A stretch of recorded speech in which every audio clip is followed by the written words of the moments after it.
My name is Harrison Wheeler, and this is the Technically Speaking podcast. I sit down with BIPOC designers, entrepreneurs, and technologists. We discuss careers, triumphs, and their resilience, and the why behind their decisions. Before we get started with the show, I just wanted to plug our Patreon. If you like what you're listening to and you want to support the podcast, for as low as $3, you can contribute monthly to help support the production of the show. You can contribute today by heading over to patreon.com/technicallyspeakinghw. I'll also include the link in the show notes. Now, let's get into the show. I interview Krislam Chin, a designer and educator based in LA.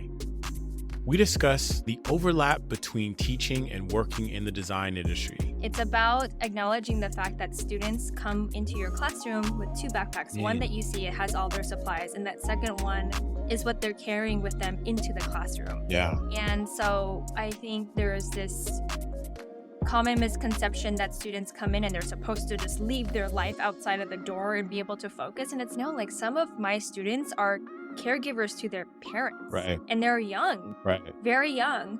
Or they're the ones taking their siblings to school because mom, dad can't because they're already at work. Or they have a part-time job because they have to support their family that they live with. Or they don't even have permanent homes.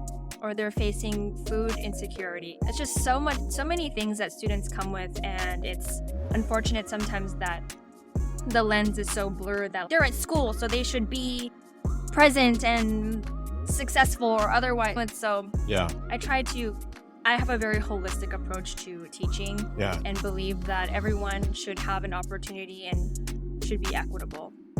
Krislam shares her goal of becoming a professor in her upcoming launch of her studio, Hello World, which aims to provide opportunities for emerging designers. Krislam offers a wealth of advice for those just starting out, encouraging them to charge what they deserve and to never deny themselves an opportunity.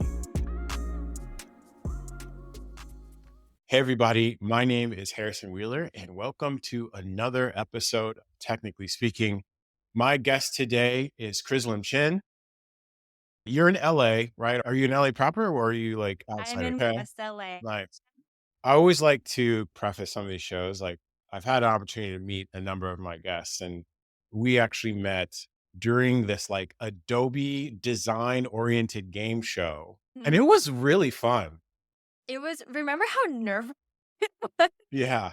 It was so fun. It was so fun. Yeah. I think the purpose of the show basically is that Adobe had like basically brought on these contestants, and we would basically be the agency, I'm assuming. And essentially they had to guess what we had to guess what we were doing. We had to guess the brand based on the photos they pulled from Adobe stuff. Yeah. I feel like that would be a pretty fun Netflix special because Netflix has pretty much everything in every genre. It's a shame though that they stopped the show, but we were able to meet and it's been fun. It's been fun following you, by the way. I was going to say, like, we become besties on Instagram. Yeah. Instagram and LinkedIn. Yeah. No, it's been fun, being connected with you. And like, you're over here I feel like I'm like, my question is, where in the world is Harrison? It's always like, where is he? Because he's always in a different country whenever I look at your Instagram stories. And I'm like, oh, okay, cool. He's on the other side of the world this time. Got it. Yeah. This year was crazy because I think it was like maybe a matter of maybe 10 days because I was in Germany for a conference I spoke at. Then I was in Austin. And then I don't think too long after that, I was in Japan. In the world. Traversing the world, meeting really cool people. It's amazing just like talking about design in different countries as well. It's definitely been a blessing this year. It's been a lot of travel and tiring. Looking back, it's just been really great and inspiring. Awesome. I think travel is really important for creative folks too. Oh, 100%. 100%. They're like, if you stay in one place for too long, you just need to see different things, be with other people. Exactly. And of course, eat the food. Yes, 100%. 100%. One of the things that I want to say here is that you're a designer and an educator And as I was talking, just following you, I think since we've met, you've gone through a master's program and you've had your own agency, you've done a ton of workshops as well. And obviously on that professor kind of tenure track. Maybe tell me like, what is like, Chris, what is like your goal? Do you have a goal in mind? Or are you just trying to like move about? Like, how did this all come to be? The goal has always been to become a teacher. Mm, That was it. From the moment that I learned graphic design when I was in high school through Mr. Michael Doms in Colony High here in California. He's the one who taught me that you could have a career in graphic design. mm, And then from there, I was like, okay, I'm going to go do that. But I also really want to be a teacher. yeah. So for the last 12 years, I started my career at 19. And so when I started that, I was like, okay, I want to become as great of a designer as possible, Yeah. but I want to become a professor. Mm, So that has been my North Star. And when people ask me what is a dream, I'm now living it. yeah. And the ultimate dream was I just wanted to be submerged in education. Yeah. And I was like, wouldn't it be fierce if I was a master's student and also teaching? Yeah. And then, I had a lot of self-doubt and I was like, none of those things would even happen. And then lo and behold, the 2 semesters previously, I was both a master's student, graduate student, and also teaching, which was extremely difficult, Yeah. but it was so fulfilling. Yeah. So that was the dream. And now really moving in next year in Q1, we're launching my my tiny but mighty studio. It's called Hello World Studio. Mm, So if you're a follower of the Instagram story, Hello World has a story behind it. yeah. So we're launching that in February. We've been really in the weeds of trying to get it up and running this past summer. Yeah. And it's looking pretty good. I'm excited. Yeah. So the dream is to be teacher and studio owner. So headed in the right direction. Yeah. Yeah. We were talking about this, like how you're actually in the field, but also teaching at the same time. Where do you see that interplay? Because I'm imagining that there's going to be some sort of overlay between both, right? I don't want to ask the leading question, but you know where I'm headed, right? It's obviously on the teaching side, I think it's important to bring in the real world kind of Mhm. situations. And then obviously with a studio, there's a huge education component when it comes to clients as well. Huge. And but what they have in overlap is Mm, you are teaching the students how to be an industry professional, and you're also teaching clients on the processes and how to do the project. And so there's education on both sides, and they couldn't be much, they're very different. mm, And it's so important to be in both areas at the same time. And in fact, because I'm a tenure track professor, it's written in my contract that I need to continue wow. practicing, which is good, right? Yeah. Because we want to make sure that we're always putting professors who are also industry, who are still practicing in industry in front of our students, because you and I both know our industry moves So fast. like this. Like what we're talking about today could Yeah. be so different in even just 6 months. Yeah. So it's important for us to keep our practice. And so my response to making sure that I was still practicing was to open the studio. And Yeah. so now we have a tiny but mighty team, and really the foundation of Hello World is built on emerging designers. So Yeah. essentially, when you work with Hello World Studio, for every project you sign with us, there's always going to be an emerging designer Hmm. who is part of that project so that they can get I the love that. experience they need. Yeah, because look at the world, look at the like job world right now. Yeah. Or junior graphic designers are expected to have at least 1 year of experience. Right. But I'm like, how is that even possible if they're in school? Yeah. Some students can't afford to do that. They don't have the accessibility to do both school and work at the same time. Yeah. And so that was my response with Hello World is I want to create a space for emerging designers so that they could get the experience that they need Yeah. in order to go into the industry. Yeah. I hate saying real world because this is the The real world world, is, right? yeah, exactly. Yeah. I remember my professors used to say in the real world, and it's no, because then No. you're just discounting the fact that what we're experiencing right now is the real world industry.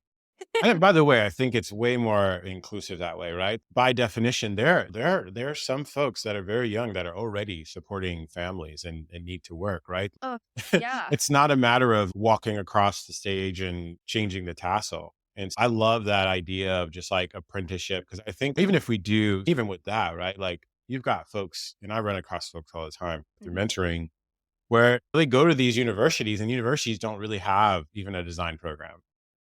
Right. And so they're like, Mhm. what do we do? And I've seen folks get really scrappy with it. Right. I think there's a group of students that they have a UX group and it's really active and Mhm. they're communicating with folks in the industry. So it's just really amazing to hear how you see where the opportunity is to really help folks. And you're right. Like employment is different. It's not open to just a few people that, you know, were given like that pathway.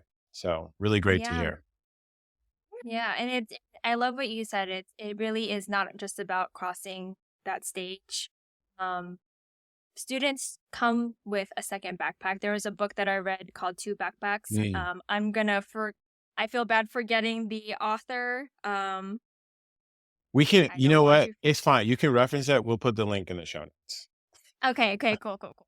But it's called Two Backpacks, and really, it's about acknowledging the fact that students come into your classroom with two backpacks. One Mm. that you see it has all their supplies, and that second one is what they're carrying with them into the classroom. Yeah. And so I think there's this common misconception that students come in and they're supposed to just leave their life outside of the door and be able to focus. And it's no, like some of my students are caregivers to their parents Right. and they're young, Right. very young, or they're the ones taking their siblings to school because mom, dad can't because they're already at work, Mhm. or they have a part time job because they have to support their family that they live with, or they don't even have permanent homes, or they're facing food insecurity. It's just so many things that students come with. And it's unfortunate sometimes that the lens is so blurred that they're at school, so they should be present and successful or otherwise. And so Yeah. I have a very holistic approach to teaching Yeah. and believe that everyone should have an opportunity and should be equitable. Yeah. Yeah. Speaking of, by the way, I love the name Hello World. I can think about like it's a common like first course, like when you're designing even a website and it's Hello World, or when you're developing any sort of programming script. And it represents just taking the first step into something that you've been curious about and getting it to finally Yeah. work. Yeah, there's so many tiebacks to Hello World. So I used to back when YouTube was just a starter, right? Like Yeah. back in 2000, not even 2005. Whenever I think it was YouTube like 2004, 2004, 2003, 3, something like right? that. Yeah. Kev Jumba, our person, and I thought I wanted to be a YouTuber. And so the way I used to open my videos is saying hello world. And so I Yeah. used to say that way back when, and I carried that over. Yeah. And so it felt very natural to call it hello world. But to your point, the reason why I love it is because our mantra is we're all about making dreams come true, mine, Mm. yours, and ours.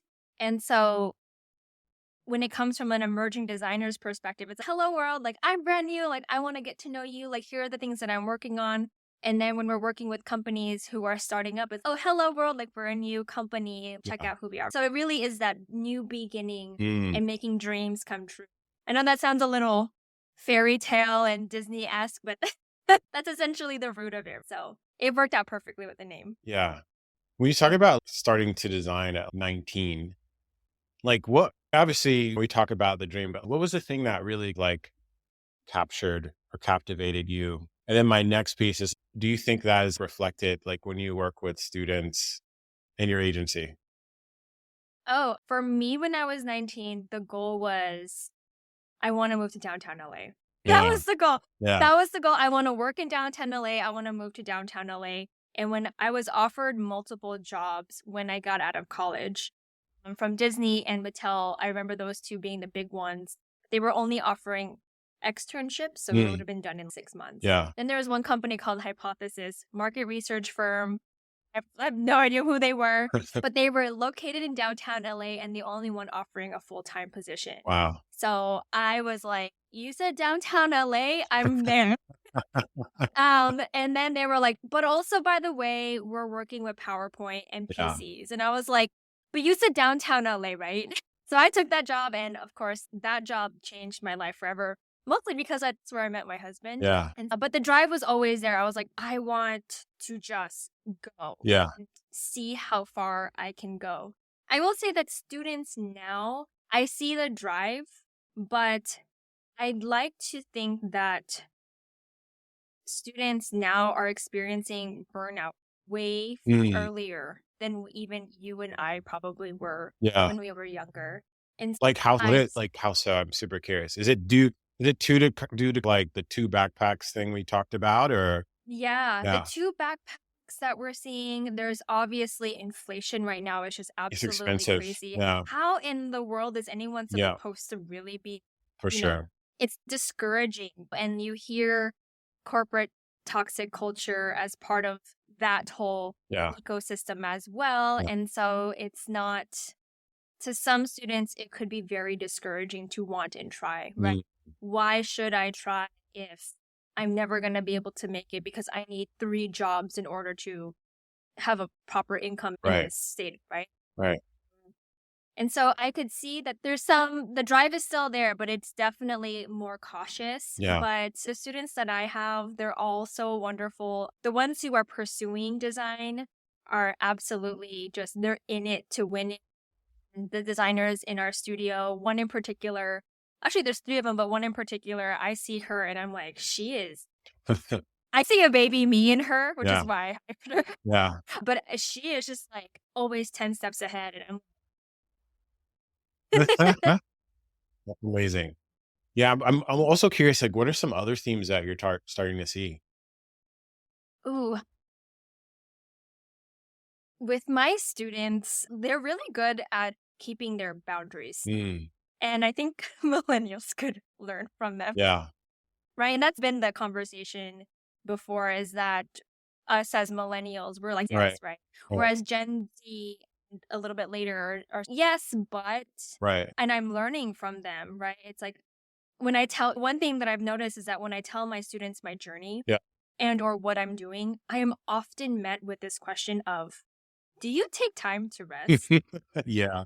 Yeah. For sure. I've heard that multiple times, like they're like, that's all well and great, but when do you make time to just not do anything? Right. And I'm always left with, Yeah. I rest, I rest, you know? And I'm like, I just, once like on a Saturday, I might just like not do anything. And they're like, yeah, but is that enough? And so Yeah. they're really concerned with making sure that there's a balance. Whereas I think when you and I were probably students, we were like, whatever you need me to do, right? 100%. Whatever you need me to do. At 2 a.m, you need No. 17 assets. I'm on. Oh, I I'm know. on it. I know. Yeah. And you know what, though? It's interesting because I love that for Gen Z. Mm. I will say that there are some folks who are in the older generation who look at Gen Z and they're like, they're lazy. They're Yeah. lazy. And there, to some extent, there might be, right? There's millennials were lazy too, but I actually Everybody, think that lazy. Look, people need rest. Okay, we'll keep it at yeah, that. that's what I'm Everybody, it doesn't saying. matter what generation you're from. Yeah. But I think that they are exercising barriers that are healthy. Yeah. And they will hold people accountable to that. And 100%.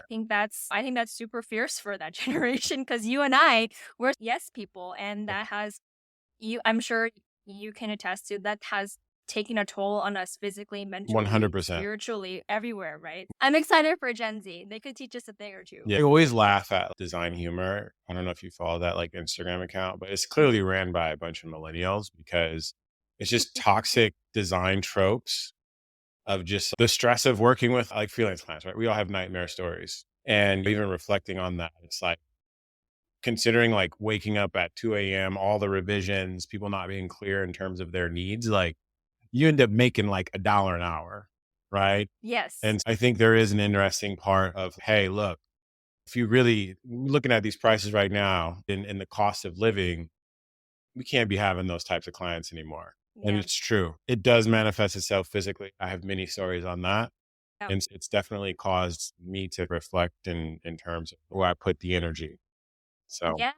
And what really sparked right now in my mind is that you and I are really the majority of designers right now, like in our generation. Right. And so it really is our you and I, it's our responsibility to make sure that by the time Gen Z gets into the workforce, that we've already held our clients accountable as much as we can. So they're not asking Gen Z to, or just any emerging designer, really. Right. It's not even about age, right? It's just about any emerging designer, because you and I are the ones practicing in the field right now. Yeah. It's our responsibility to make sure that the playing field is ready for them so that they're not having to do the crazy things that we had to. And look, I'm not saying that emerging designers now are not going to face the 2 a.m. grind, right? They're going to. Yeah. That's going to be normal. But hopefully it'll be less because we are in front of them taking care of that. Yeah. And that's a lot. It's a huge responsibility to bear. But I think at least that is what I believe my role is to be in the classroom, is that I want to make sure that they are prepared as much as possible. And that's me preparing them and also trying to be the voice of reason in the industry of this sense of urgency is totally valid, but it doesn't have to be toxic. Right. Right. And that's really. Yeah.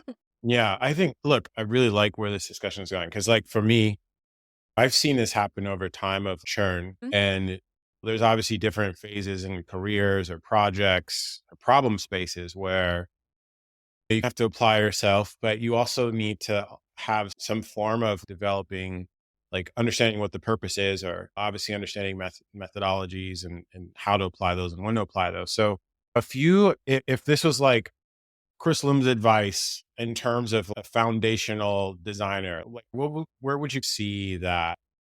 What would you see that sort of being made up of?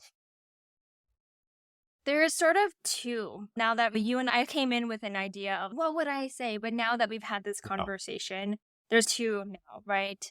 My advice to emerging designers, and this is what I tell my students too, the two things, is that there is a pressure from our industry at the moment, from our influencers in our space, that if we're not charging X amount of money, you're failing, right? Well, you should be charging the client $10,000 for that logo project. Right.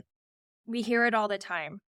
And I believe that is valid for folks like you and I who have been in this space for a very long time. But emerging designers, they're sponges, right? And they're learning how to be in this space. Right. And I always want to encourage them, don't listen to the people who are yelling at you for not charging appropriately. Right. They don't realize that you may not have the skill to push back and negotiate. But not only that, I think what happens is the folks who yell at people about you didn't charge enough, sometimes they don't have that bargaining chip because they need that project to feed their family, keep the roof over their heads. So instead of berating them, like, why didn't you charge more? I think we should be lifting them up and encouraging them how they can do that. And never lose sight of the fact that most people are living paycheck to paycheck. And that bargaining chip is not even in the forefront. So that's like the one. I always tell my students, please don't ever charge what makes sense to you, but always continue to charge as you get better, because you deserve that. Yeah. But also understand that there are going to, even now, I'm 12 years, 13 years in the industry. Yeah, I'll take a project. Gas is $5 a gallon, $6 a gallon. Yeah, I'll take that project. And you don't have to pay me that much because I just need some gas. Right. So, yeah. But that's my first advice to them. My second advice to them, and they're going to hear this on their last day next week, is never deny yourself an opportunity. Right? We are faced with we will have many opportunities that may arise, right? Applying for the school, applying for the job, the scholarship, the award, the grant, whatever that is. And oftentimes we're going to feel self-doubt. Right. I'm not good enough. I'm not pretty enough. I'm not enough. But I want to encourage my students and any emerging design, really, actually, that what is the worst thing that could happen if you apply to something? What is the worst thing? They're going to say no. And okay, right? No is an answer. It's better that you have the answer than to wonder what could have happened. Never take the leap. Yeah, and you always think, what if, right? It's Right. better. And I have this slide on my screen that I say, it's better no than what if. Mm, Never let the external forces tell you no. Let the scholarship tell you no. Let the college, let the job tell you no. yeah. But don't tell yourself no because you Right. don't feel enough, right? I love that. It's like, why should I say no to we should all be our best cheerleaders. No, go, you need to apply. You gotta go, right? And who cares if they say no? The fact is that you can look back and say that you tried Right. versus looking back and being like, I wonder that is more haunting than Mhm. anything else. Like looking back and wondering what could have happened if I had done that. Yeah. And I believe that so deeply in my heart because that's how I've operated my Right. entire career is just saying, I, I don't think I'm good enough, but I'm going to do it anyway, right? That is my do it anyway Yeah. is really my mantra, right? And I have faced many no's in my life, but opened the proper doors for Mm. because I just kept trying. When I was doing the workshops, I was like, who do I think I am? Who do I think I am? The brush lettering workshop or PowerPoint workshop or Yeah. whatever is it that I was doing, the emerging designer workshop that I had you on with the portfolio. Who do I think that I am to be doing this? Yeah. But I said, whatever, I'm going to do it anyway. The people that want to listen will listen and we'll see. And that ended up opening so many doors for me, which Mm. then led to the teaching. I believe that my dreams of becoming a professor would have not been realized had it not for me just going and never telling myself no. That doesn't mean that you're cocky, right? But it's just when you feel that self-doubt, it's just Right. no. You have to ask yourself, why not me, right? Right. I'm an Asian woman, and oftentimes I will see that my opposite peers will apply anyways and I ask like, what? Why? And they're like, why not? And I'm like, yeah, you're right. Why not? Why not me? So I'm gonna apply. I think too, on top of that, right? Putting yourself out there too, you develop more confidence. I always say, especially when like feedback is one of those things. It's very different. And you probably know this, right? Like especially in graphic design, critiques are a really big part of the practice. And I've always tried to reframe it. It's like feedback is a tool. And Mhm. the more that you put yourself out there, the more you put yourself in these opportunities, it may not work out, but guess what? You've gained more knowledge. You're starting to understand how to articulate things, how people are receptive to those. And more of those opportunities might come up. And eventually, instead of what if, you'll start saying why not, right? There's Mhm, nothing but mhm. upside Yeah, I to it. love that. I love that. Yeah, it becomes, yeah, why not? What do we Yeah. have to lose, right? Of course, there are some things that, like certain things that require monetary entrance Yeah. fees and stuff like that. So there's things to lose For for sure. sure. But For in sure. terms of, but yeah, like you said, like you learn so much from the experience of just trying Yeah. versus not trying at all. There's nothing that you're doing. You're Yeah. not practicing Yeah. anything. And yeah, it's really, and I tell my students all the time, it's like graphic design is such a great field because it's the one space where you're used to receiving feedback Right. that when you do finally receive feedback, oh, okay, right. And even as a teacher, Mm. I've applied the same tool as in teaching. I ask my students with me, I'm like, you can tell me if I need to do a better job at doing something. Right. Please don't think that it's a personal thing. Right. I'm not going to take anything personal unless you come for me and then we're going to catch his hands. No, but I tell them all the time, like, if I'm going too fast, too slow, if I'm boring you, I tell my students all the time, if you're bored, I'm likely bored too. Because if I'm not up here having fun, For sure. you're not having fun. That's Yeah. what I love about graphic design. We are so okay with being Mm. to receive feedback, right? Yeah. It's the one thing that I loved about the career is that we just become, all right, cool, yeah, I'll fix that. Yeah. Yeah. Yeah. I love, by the way, thematically, from what if to why not, that should be like your next workshop. I love that. Yeah, I love it's just that. me being like, do it anyway. We're gonna Yeah, you're gonna be the next, what is it, Gary V?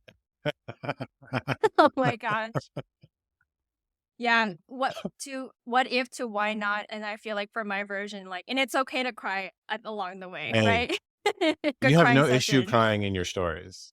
Like Nuts. it's I try not to be cringy about it though. I yeah, try to be like, No, it's real. It's real. I really appreciate this discussion, right? Because I think a lot of times the conversations around success and not necessarily the journey and having a passion for something, but understanding like there's like a real situation that we have to navigate, right? Because the things that you're talking about, I've never actually articulated reflecting on my past, but I'm like, damn, like I was trying to make a living doing these types of things and I would take on Mhm. clients. And I don't think I necessarily understood the concept and the meaning of burnout because I was trying to make this much money. And so I was taking on all these clients and it got to a point where I had to really ask myself, is some of this stuff worthwhile anymore? Is it really Mhm. feeding in? It's actually, in some cases, actually a little bit more detrimental.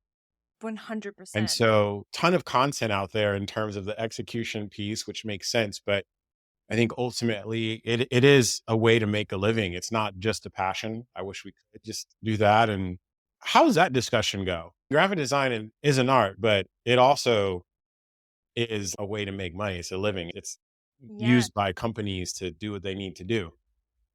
Yeah. The discussions that I have with emerging designers and really just anyone in general is that never let the world define what success looks like to you. Mm, Even in our space, like yeah. our space as graphic designers, they only ever highlight the people who have made it to the very top, right? Yeah. Because they worked with big box names, they Yeah. worked with huge names. But, and I, before I became a professor, I Mm, was like, that's what I'm going to go do. I'm going to go and work for Disney, right. Netflix, all the big companies. When I became a professor, and I noticed that my students started asking me, but what if I never work for Netflix Right. or Nike? Does that make me a failure? Mm, And it made me realize that first answer is no, right? Success is what you determine what success is. I'm not even, I tell my students, like, yeah, sure, I've worked with the big names before, but compared to the peers who are more quote unquote successful than I am, I would never hold a candle to people who work as a creative director mm, at Disney. But then I started listening to myself and I'm like, that's not healthy. yeah. And I don't want my emerging designers to ever hear me say that because I didn't work here, I'm not successful. Right. I'd like to believe that the reason why I am successful today is because I pushed forth through my entire journey, through all those obstacles and challenges and all those beautiful Mm, opportunities I was so honored to have. And I landed the job that I wanted. yeah.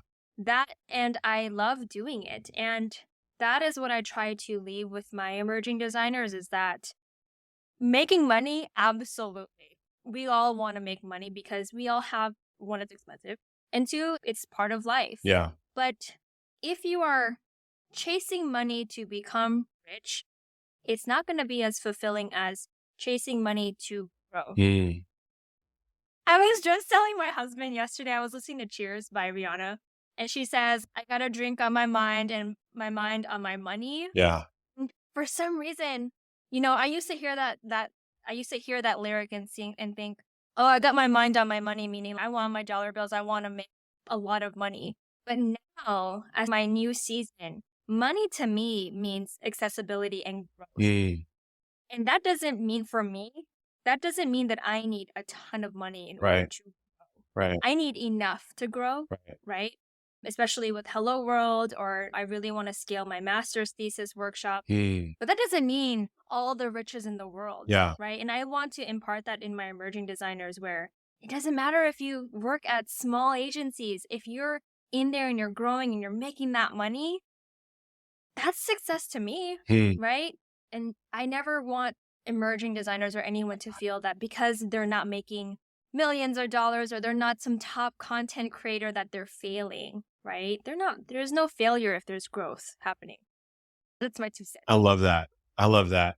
Give me one sec. My cat thing is talking and I'm waiting for Okay, There's one more thing.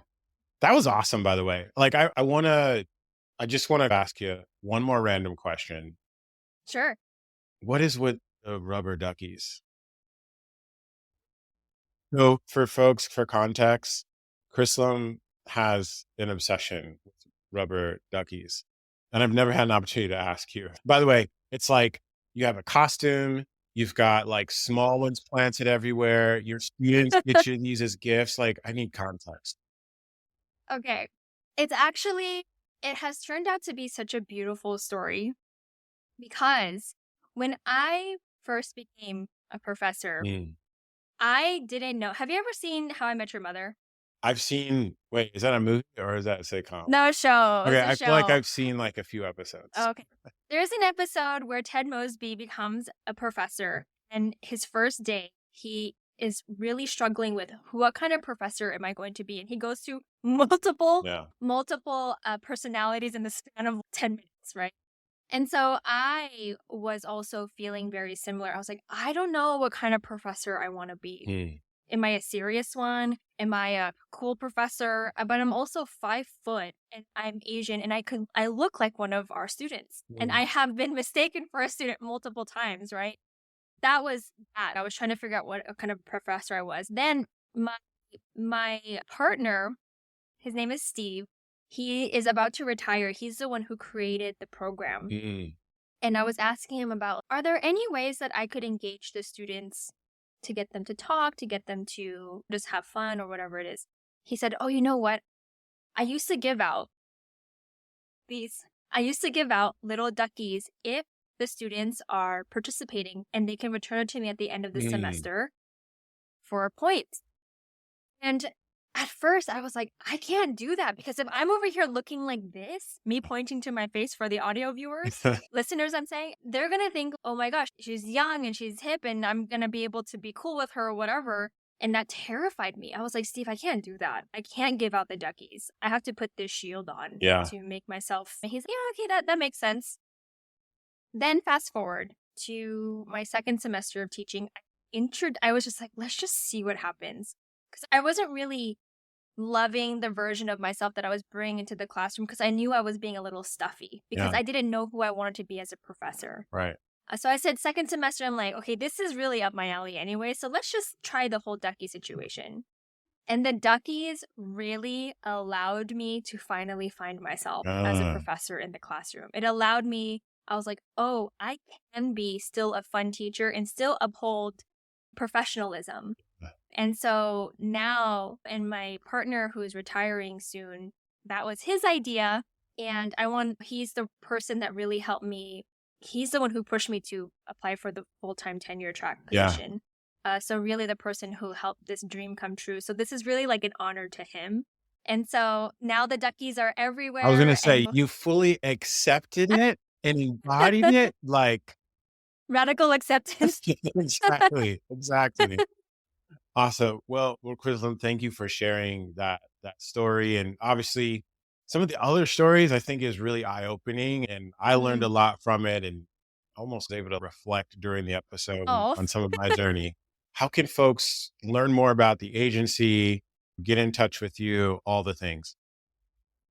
They can visit 2 different websites. They can go to krislamchin.com or they can go to helloworldstudio.com or they can literally just Google Krislam Chin and they'll find me.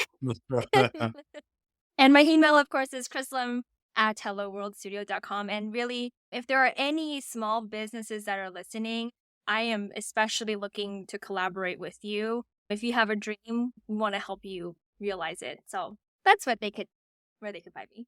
Yeah. And you're putting out some really good stuff on LinkedIn as well, because I have to give the plug. Oh, thank you. Thank you. All right. Look, you have a great day. And again, thank you for coming on the show. It was really great to catch up. No, thank you. I feel so honored. When I got your email, I was like, oh, he wants to be on the podcast? No way. So I'm so honored. Thank you so much. Yeah. And thank you for what you do.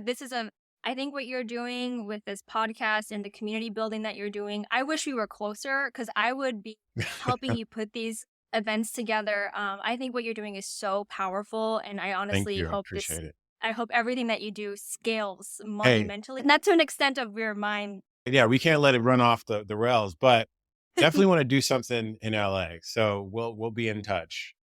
That concludes the show. Thank you so much for listening. Don't forget to leave a rating and review on Apple Podcasts. That is a huge way to show your support, and it really helps us reach more people and grow our following. By the way, we release a new episode every 2 weeks, but in the meantime, you can follow us on Instagram, LinkedIn, or YouTube at Technically Speaking HW. Again, thanks so much, and I'll see you next time. This has been a production of Technically Speaking Media.